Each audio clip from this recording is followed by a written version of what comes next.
Coming up next, it's Week 18 in the NFL and the Cowboys swept the division. But how do they carry this momentum into the postseason?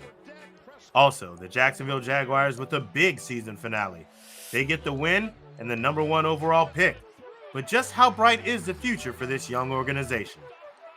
And the long-awaited return of Klay Thompson is here. Will the Splash Brothers pick up where they left off 2 years ago? All of that and more next on Full Sail Live. Welcome into Full Sail Live. I'm AJ Johnson. Week 18 is kicked off and we get a division rivalry for primetime. Fresh off a loss to Arizona, many people think the Cowboys' offense is in a slump. Well, they put that theory to the test against one of the best defenses in the NFC East. Dallas Cowboys visiting the Philadelphia Eagles at Lincoln Financial Field. Both teams headed to the playoffs, so Philly opting to rest their starters. Dallas not so much, as their offense was ready to go, and Dak Prescott would be a full go in this one. 5 minutes left in the first quarter, he finds Cedric Wilson for the easy touchdown. You'll hear his name again. Later in the first quarter, Philly has the ball, and Gardner Minshew finds Devontae Smith on the right, and that reception will break Deshaun Jackson's franchise rookie record for the most receiving yards in a single season. Second quarter, tied 10-10. Dallas on the Philly 24. I said you'd hear him again. Cedric Wilson with the touchdown. He'd finish with 5 receptions, 119 yards. You just saw his second touchdown on the day.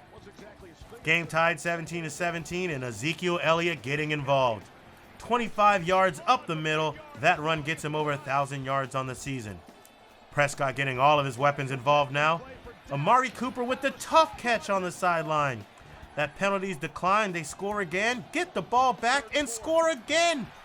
4 touchdowns for Dak Prescott before the half. He would end the day with 5 touchdowns as the Cowboys romp the Philadelphia Eagles 51-26 and sweep the division for the first time since 1998. Here's Dak Prescott on what's next. Yeah, for sure. As I just said, the stats, all that, right? The way that we finished was great. It's what we wanted to do to carry momentum, get in a rhythm, but none of that matters anymore. You get into this tournament, it's one game at a time, as he just said, and it's must win. So that's the focus, and it's about getting healthy, getting this team healthy, and doing what we can to make sure we put ourselves in a great position come next weekend. And they are in a great position. The Cowboys are the first team in NFL history to have a player with 4,000 yards passing, 1,000 yards rushing, 1,000 yards receiving, as well as a player with more than 10 sacks and more than 10 interceptions. Up next is a big test in a wild card matchup against the 49ers. Over to a game that held many AFC playoff hopes hostage. The Indianapolis Colts head down to Jacksonville, where they haven't won a game since 2014. Well, that streak would continue as the Jags played quite possibly their best game of the season, eliminating the Colts from playoff contention. Additionally, the Detroit Lions beat the Green Bay Packers, meaning the Jaguars still hold the number 1 overall pick. So a win-win in Week 18. We're now joined by Jaguars insider Vinny Milani to give us an outlook for the 2022 season. Vinny, for the second year in a row, the Jaguars hold the number 1 overall pick. With so much confidence in Trevor Lawrence, where should the Jaguars point their focus this time around? Well, it's going to be a very fun mock draft season. You're going to see names like Evan Neal from Alabama, the left tackle, be brought up. You're also going to see the pass rushers brought up in Kayvon Thibodeau out of Oregon and Aiden Hutchinson out of Michigan. Those 3 names are the most brought up names you're going to see all season, off season long for the Jacksonville Jaguars. Watch them to take a best player available approach if they don't trade back. Perhaps even more important is who's going to be developing these picks. What's the head coach outlook for the 2022 season?